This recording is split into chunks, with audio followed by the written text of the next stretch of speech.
Some of you may be following a court case involving WIS senior reporter Heather Hoops and one of her sources for a story. That story has also caught the attention of Joe Daggett. It's not the views of WIS, it's the way Joe Daggett sees it. Phyllis, thanks a lot.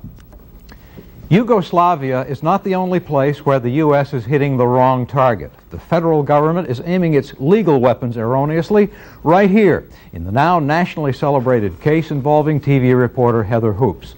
Here's the background.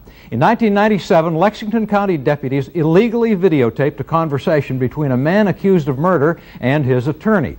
Hoops got a copy of the tape from a source whose identity she promised to protect. Then she did her job, reported what was going on. The government's response has been, "We demand to know who gave Hoops the tape." Under Justice Department guidelines, though, she can't be forced to testify. However, her husband, Jim Matthews, knows who gave it to her. If he's called before a grand jury, he will have to tell. Journalists across the country are concerned about this end run after a protected, confidential source. Civil libertarians are concerned over what they see as violations of marital confidentiality and the First Amendment. Now, here's what rankles with me. Why aren't they getting after the civil rights violators in Lexington County?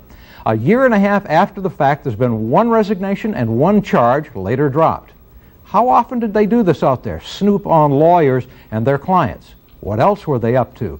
Did any higher-ups have prior knowledge? Why aren't the feds digging into this and punishing somebody? The Department of Justice has spent a lot of time and effort to find the whistleblower who did a public service. If this backdoor maneuver works and they find who it is, they should give the person a medal. And then, with equal determination, go after the real malefactors, the civil rights violators in Lexington County. This is Joe Daggett. That's the way I see it. Phyllis, David. All right, Joe. Good, thank you, Joe. And that is our time for now. Thanks for joining us this evening. We'll see you tomorrow. Well, Joe Daggett is back tonight with some thoughts on last week's big story, the National NAACP's attempt to bring down the Confederate flag from the State House in South Carolina. It's not the views of WIS, it's the way Joe Daggett sees it. And Joe, we've gotten a lot of comments from viewers on this. It really stirs a lot of strong emotions. I watched last week and I wasn't surprised by the response. There's tremendous emotion involved in this from differing points of view, but it's one of those issues that nobody ever seems to change their mind about. It's the opinions are set and people are locked into their point of view. Anybody who doubts the power of symbols should consider the endless controversy over the Confederate flag on our State House.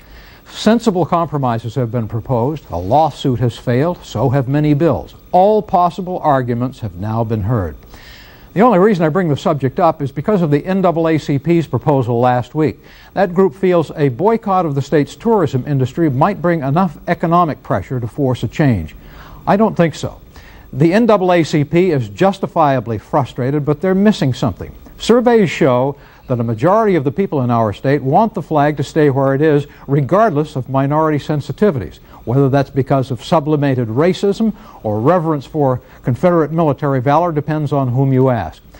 And there could be something else entirely at work here, too, namely our state's plain orneriness and resistance to change. Ostensibly, the flag was raised to celebrate the Civil War bicentennial, but it didn't go up until a year after the centennial anniversary. And everybody knew why it was done, in ornery defiance, to give the finger to the people agitating for civil rights and equality of access. The General Assembly put it up and should settle the issue, but it won't. The members saw the flag help bring the past governor down. They hear the new governor avoiding the issue. No politician will touch this hot potato. The NAACP is missing a basic truth about this state. It's a stubborn state where common sense and broader self-interest often don't prevail. South Carolina doesn't care much what outsiders think. It will do what it pleases, regardless of appearances or consequences, economic or whatever. And that's why the tourism boycott, if it happens, will be a bust. This is Joe Daggett. That's the way I see it. All right, Joe. Thank you. Sure. And that is our time for now. Thank you for watching. Good night.